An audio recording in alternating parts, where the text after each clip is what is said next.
Y estamos muy contentos de recibir en este espacio a Denise Dresser, politóloga, escritora, activista, también a Laura Castellanos, feminista, reportera independiente mexicana, autora también de varios libros, para hablar del caso Félix Salgado Macedonio. Hola Denise, hola Laura, ¿cómo están?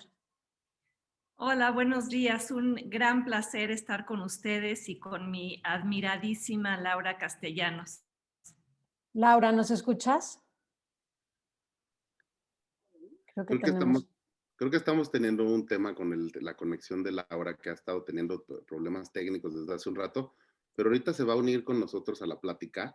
Y bueno, pues retomando ya contigo aquí en la mesa, Denise, pareciera que este guión involuntario, pues está más premeditado que otra cosa. Hoy nos despertamos y lo primero que recibimos del señor presidente fue un ya chole, porque al parecer, pues esto sigue siendo para él una historia muy clara. Sí, y creo que refleja el sentir del presidente con respecto al movimiento feminista en general. Y es un sentimiento de desdén, de creer que las mujeres no somos sujetas o sujetos de nuestra propia historia con criterio independiente y minimizar también las denuncias de acoso. Y frente a este panorama, que no es la primera vez que el presidente se comporta así, recordemos cómo desdeñó las marchas multitudinarias del 8 de marzo del año pasado, insistió en que las feministas estábamos manipuladas por conservadores y ese desdén ahora nos coloca en una situación en la que un presunto violador se encamina a un puesto político de gran envergadura como es la gubernatura de Guerrero, con la anuencia del presidente y la anuencia de los hombres de su partido. Y es un gobierno que se ha jactado de la paridad de género en el gabinete, se ha jactado de apoyar a las mujeres. Hay muchas feministas de Morena, muchas de ellas cuyo reacción en este momento es un pesado y doloroso silencio. Dicen que es el gobierno más feminista de la historia, pero ese presunto compromiso feminista del actual gobierno se contradice con el espaldarazo político a Félix Salgado Macedonio. Espaldarazo constante, reiterado ayer, hoy por el presidente, para quien el tema del acoso sexual, el tema de la violación, el tema de los feminicidios no constituye un veto, un agravante siquiera. Y desde su perspectiva esto se ha politizado y piensa que es simplemente una estrategia de sus adversarios para criticarlo, cuando el tema de la violencia de género es un tema que recorre el mundo con el movimiento Me Too, que ha pegado de manera muy impactante en México, precisamente por las cifras que tenemos de feminicidio. Aquí matan a 10 mujeres a diario y el acoso sexual no parecería ser un descalificador para que alguien ocupe un puesto político. Y vemos que no solo es el presidente, es Mario Delgado diciendo que no hay ninguna sentencia política que acredite que se haya cometido algún delito, cuando pues hay procesos legales pendientes, hay acusaciones que no han sido retomadas, hay protección legal y política a Salgado Macedonio desde hace un buen tiempo. Y yo diría, junto al silencio de prominentes mujeres del gabinete, no de la base feminista de Morena, que han estado muy activas y yo creo que deben sentirse muy frustradas en este momento, pues vemos el silencio de muchos hombres en el país, de diputados, senadores, militantes, simpatizantes del López Obradorismo, que están dispuestos a expedir un certificado de impunidad, como otros sexenios expidieron certificados de impunidad a los señores a los que querían propulsar al poder o mantener en el poder o proteger en el poder, como fue el caso de Mario Marín. Y ya tenemos a Laura Ya, Castellanos. Laura. Laura Castellanos, ¿nos escuchas ahora sí? ¿Cómo estás? Hola, sí, yo las escuchaba desde el principio, más bien parecía que ustedes a mí no, pues también estoy muy contenta de compartir este espacio con ustedes y con Denise, y no nada contenta porque se trata de abordar este tema que tiene que ver con el encubrimiento y la validación de la candidatura de un político guerrerense, señalar con varias acusaciones de abuso y de violación sexual. Yo les preguntaría, porque hoy el presidente, además de decir que ya chole con las mujeres y con nuestro discurso feminista y activismo en redes y en medios, se fue sobre ciertos medios en particular, con el radio también, pero les preguntaría, él hablaba de que en Guerrero hay quienes lo respaldan. Estábamos hablando ahora, Denise, de los hombres, pero me pregunto, ¿alguien sí lo apoya en Guerrero? Es decir, fuera de estos hombres que solapan, ¿sí tiene una base que lo apoye en Guerrero? Pues supongo que tiene una base morenista, que fue la que se pronunció por él en la encuesta, pero el hecho de que tenga respaldo popular no significa que su candidatura sea legal o moralmente justificable. Y Morena ha presumido siempre ser el partido de una moralidad superior, el partido que no iba a repetir los viejos vicios del pasado. Entonces, ¿qué diferencia tiene en realidad la protección a Salgado Macedonio de la que el PRI le proveyó a Cuauhtémoc Gutiérrez de la Torre o la que le proveyó a Mario Marín? Entonces, usar el argumento de la popularidad para perpetuar la impunidad me parece que algo que está por debajo de la altura moral que el presidente dice que él y Morena tienen. Es una contradicción absoluta y es usar eso como un pretexto para no emprender lo que debería ser un proceso abierto, transparente, vis a vis Salgado Macedonio y sus víctimas.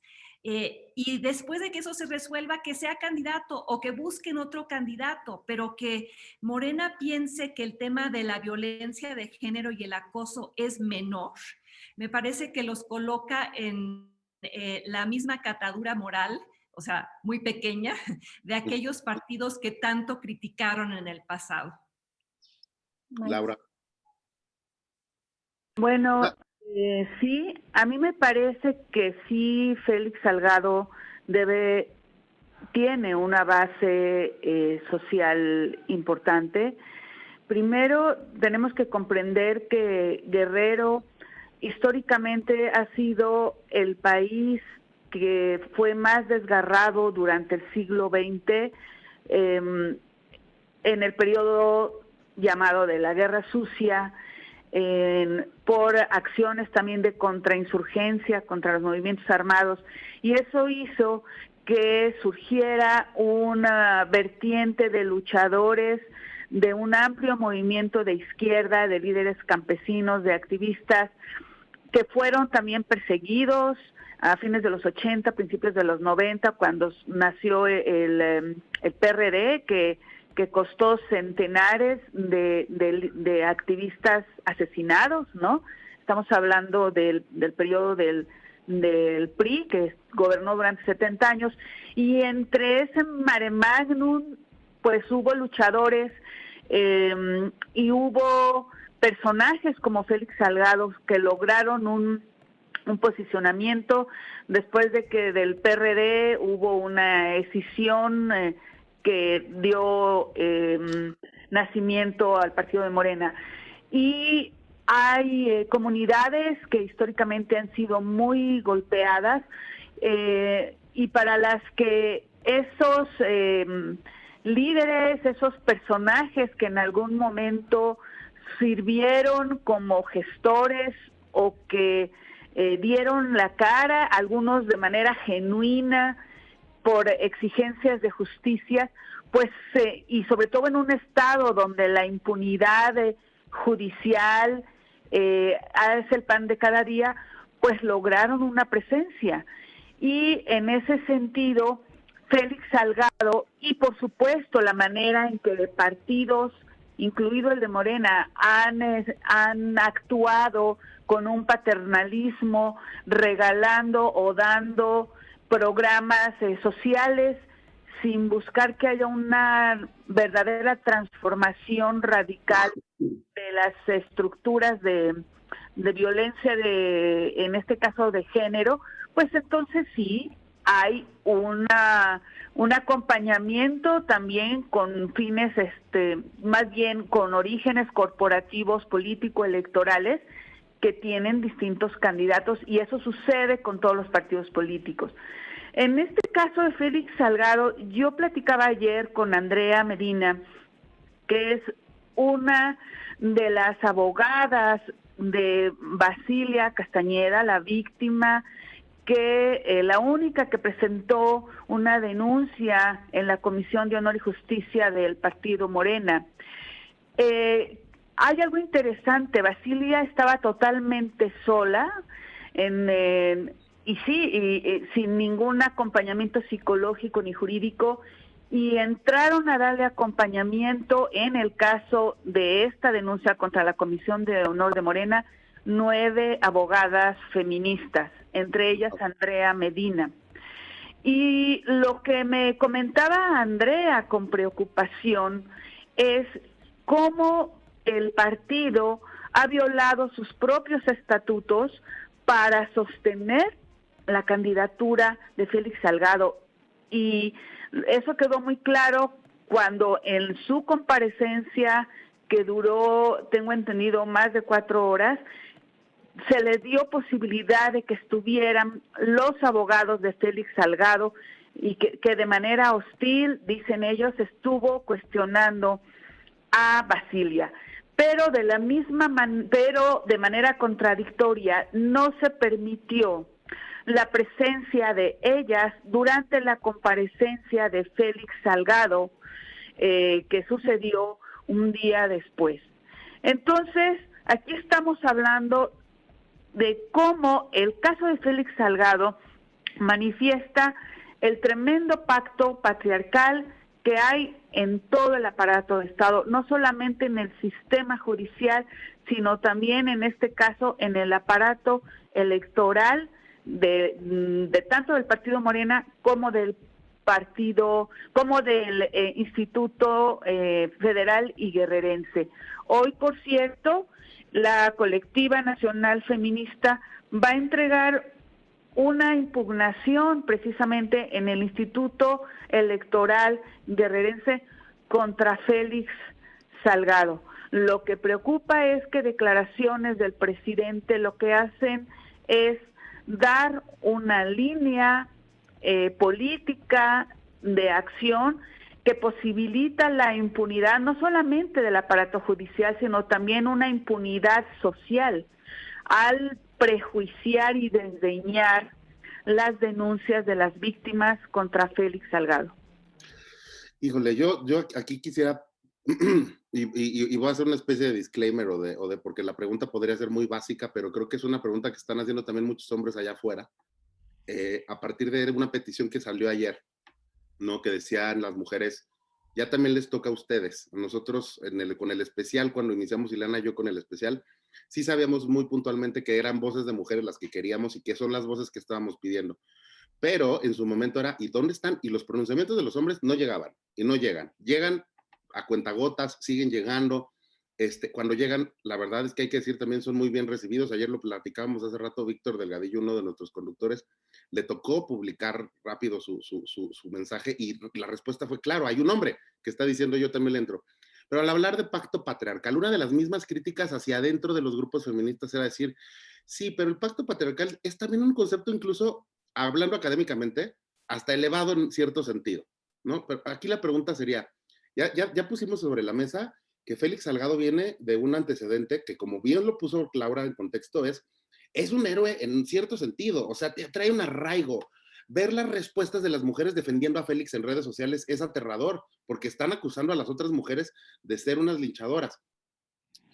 Y luego también de repente la abogada está diciendo, Morena se saltó sus propios estatutos, los hizo a algún lado. Entonces la pregunta sería, es más, aquí incluso incluir a Ilana, ¿cuál es lista de requerimientos para romper ese pacto, que es lo que tendría que estar haciendo el presidente, porque además también la ola de gente que dice que el presidente no tiene nada que hacer en esta situación crece más. Parece que es como una parte de esa agenda que sí existe.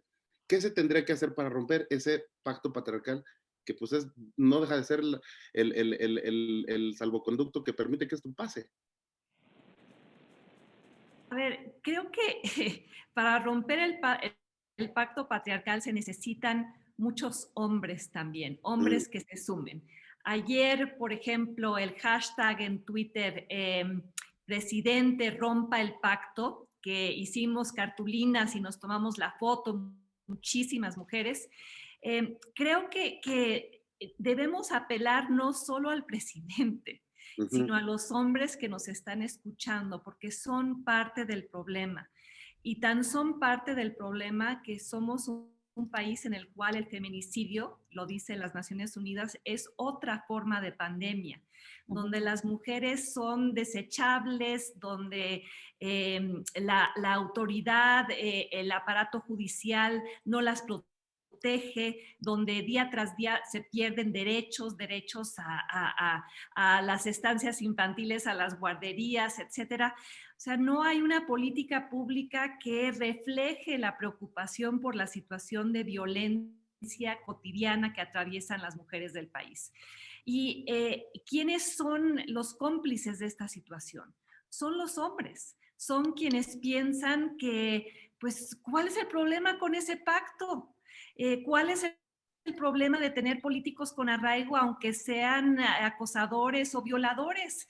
En este país se vale ser machista, se vale ser sexista, tan se vale que el presidente lo es. Y basta con ver las posiciones que ha asumido con respecto al movimiento feminista.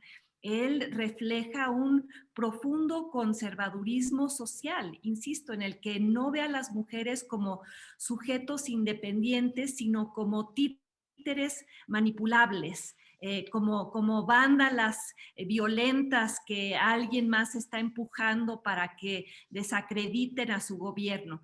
Y cuando habla de las mujeres, se refiere a ellas a través de un prisma de un pasado idealizado donde debemos asumir el papel que nos corresponde, cuidando a los niños, atendiendo a los adultos mayores, manteniendo intacta la familia tradicional, y esas actitudes patriarcales, paternalistas, están muy arraigadas en el país, y el problema es que se vuelven dañinas cuando se traducen en, insisto, políticas públicas que dañan a las mujeres o que las ignoran o que minimizan sus demandas legítimas ante un presunto acosador, como es el caso de Salgado Macedonio. Y entonces, para romper ese pacto no basta apelar tan solo al presidente. Hay que apelar a todos los hombres de este país para que también se pronuncien en favor del 50% de la población que somos las mujeres de México. Laura. Sí, sí, coincido. Y esto tiene que ver también con asumir una posición ante el caso. Es importante que los hombres se manifiesten. Vuelvo de nuevo al amplio movimiento de izquierda. Muchos de estos militantes que durante el siglo XX fueron perseguidos, amenazados, asesinados, convergen en el partido Morena. Y ese silencio pesa, ese silencio es incongruente, es doloroso. Pero también hablamos de jóvenes militantes. También hablamos hemos visto nosotros en el gremio periodístico, periodistas que cotidianamente en las redes sociales a capa y espada se han convertido en propagandistas del partido, de la Cuarta Transformación, y han nulificado su crítica y el ejercicio de un periodismo crítico. Y eso es gravísimo también. Y el pacto patriarcal efectivamente significa que esos no solo militantes, sino también intelectuales críticos, comprometidos, no se queden callados.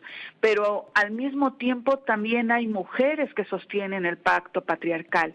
Como bien lo dijo Denise, sí, una parte están en Morena, pero también otras están fuera de Morena y simplemente guardan silencio. No puede ser que sigamos en una conversación en la que desde el poder presidencial se desdeña, se estigmatiza, se descalifica las denuncias de mujeres contra esta violencia de género provocada por este candidato, y al mismo tiempo nos quedemos cruzados de brazos. Y es importante también no juiciar a las víctimas como periodistas, no cuestionarlas a ellas, sino cuestionar periodísticamente toda esta cadena de complicidades que impacta a distintos niveles. Efectivamente, va desde el presidente, pero también va a quienes están al frente del partido Morena, hombres y mujeres, al Congreso, al gobernador estatal, a la Fiscalía Estatal, al INE, al Instituto Electoral del Estado de Guerrero y a las demás instancias defensoras de derechos humanos, a la Comisión Nacional, y al mismo tiempo tiene que haber un autocuestionamiento. ¿Qué posicionamiento está asumiendo cada quien? Y cómo este silencio y el que no hagamos nada, lo único que hace es perpetuar y es profundizar este pacto patriarcal. Entonces sí, es un término muy académico, pero habla de cómo con el silencio y con la omisión de la acción, lo único que se hace es el posibilitar y el fortalecer que el patriarcado, es decir, un sistema donde están consolidados los privilegios masculinos, se siga perpetuando a costa de una pandemia, como bien dice la Organización Mundial de la Salud, que es la de violencia de género, que es histórica y que ha provocado a nivel global cientos de miles de casos de niñas y de mujeres víctimas de la violencia de género. Oigan, para ir cerrando esta mesa, les preguntaría a ambas, finalmente, para tratar de ver una luz al final del camino, ¿qué creen que determine el Consejo de Honor y Justicia de Morena? Difícil predecirlo porque hay esta efervescencia, esta ebullición de las mujeres y no solo de las mujeres morenistas. Y lo que pasa es que el presidente creo que no entiende que va en ruta de colisión con el movimiento feminista y cree que esa ruta de colisión no va a tener costos.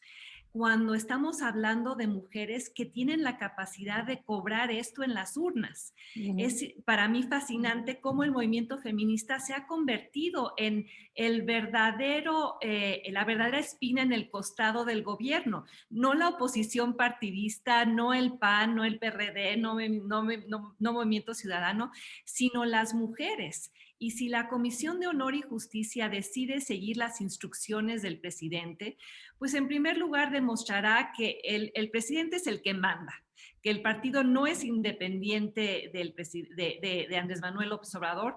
También demostrará que es un partido que está dispuesto a sacrificar a las mujeres por empoderar a un hombre que ganará la elección.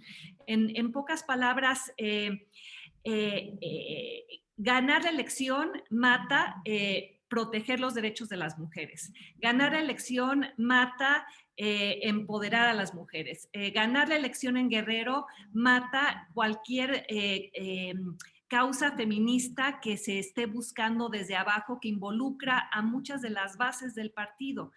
Y lo que veo con tristeza es que si la Comisión de Honor y Justicia sigue las instrucciones del presidente, será también debido a las mujeres de alto rango y altos puestos en el propio partido. A mí me pesa mucho el silencio de Olga Sánchez Cordero, el de Luis Alcalde, el de Tatiana Cloutier, porque se presumía que hay un gobierno paritario. Pero ¿de qué sirve tener un gabinete paritario si a la hora que hay temas que involucran derechos femeninos, estas mujeres no se pronuncian? Y Claro, creo que si la Comisión de Honor y Justicia procede a cerrar los ojos ante lo de Salgado Macedonio, pues simplemente estará mandando un mensaje a todas las mujeres del partido y a las mujeres de México. Y ese mensaje es, y estoy parafraseando aquí a Margaret Atwood, la escritora, que dice, si no estás sentada en la mesa, probablemente estás en el menú. Y eso significa que si no estás en la mesa tomando decisiones que incidan en tu partido o en tu periódico o en tu universidad o en tu programa de radio, estás en el menú, te vuelves aperitivo sacrificable. Y creo que ese es el problema, que la vejación a las mujeres, ya sea por el sistema político, el sistema judicial, continuará siendo el caso en México, mientras permitamos que los hombres se agandallen los puestos de decisión en los partidos y en el espacio público y acabemos siendo botanas en el menú. Laura. Sí, pienso que el presidente es muy sorprendente el nivel de autoestima que tiene. Se le olvida que en las elecciones presidenciales más de la mitad de los votantes fueron mujeres. Y es efectivamente, coincido con Denise, es triste y al mismo tiempo preocupante, indignante el silencio de no solo de las mujeres de su gabinete, sino también de líderes, activistas feministas dentro de Morena, que no han tomado acciones más radicales de protesta para frenar este proceso de consolidación de o de confirmación de esta candidatura. Además, si se aprueba esta candidatura, no solamente tendrá costos electorales en las próximas elecciones. Al presidente se le olvida que también en 2024 hay elecciones, ¿no? Y lo más grave, sobre todo, es que al dar un espaldarazo a Félix Salgado, lo que hace también es colocar en gran vulnerabilidad no solo a las víctimas denunciantes de Félix Salgado de los casos de abuso y violencia sexual, sino va a deslegitimar a las víctimas en general de este país cuando se atrevan o pretendan denunciar o enfrentarse a un político poderoso, a un hombre de poder, aunque no sea político, que sea un empresario, que sea quizá un cacique local, municipal, regional, con una denuncia de violencia de género. Lo que va a hacer es que se desestime, que se prejuicie la voz de las víctimas a costa de sostener un pacto en el que sigan consolidados los privilegios masculinos, y eso es gravísimo. Pues hay que decir gracias por sentarse a la mesa con nosotras hoy en la mañana para que menos mujeres formen parte del menú, menos mujeres y menos minorías. Y qué bueno decir y qué bueno saber, porque ahí hay una cosa, qué bueno que lo mencionan las dos. Al presidente se le está olvidando que en medio de su meta, que para ellos es evidente que es las elecciones en junio, se le cruza el muy peligroso 8 de marzo. El 8 de marzo, que el año pasado le hizo que se simbrara ese monumento llamado Estado en el que parece creer tanto, y que lo sembraron las mujeres y las disidencias sexuales. Y se le está olvidando también que con todo y pandemia, en este año van juntas mujeres, minorías sexuales, y toda la gente que no se siente dentro de bajo ese paraguas del machismo recalcitrante que conforman ese tipo de cúpulas de poder. Y vamos a ver cómo va a pasar, porque ahí están. Y este 8 de marzo va a ser un gran momento. Así que muchas gracias. Muchísimas gracias a las dos. No, gracias por la invitación y un placer haber estado con ustedes. Gracias, Denise. Muchas gracias, Laura. Gracias a ustedes también y les mando un abrazo grande. Pronto Igualmente. las invitamos de nuevo porque las queremos aquí siempre. Muchísimas gracias. Sí. Abrazo de vuelta.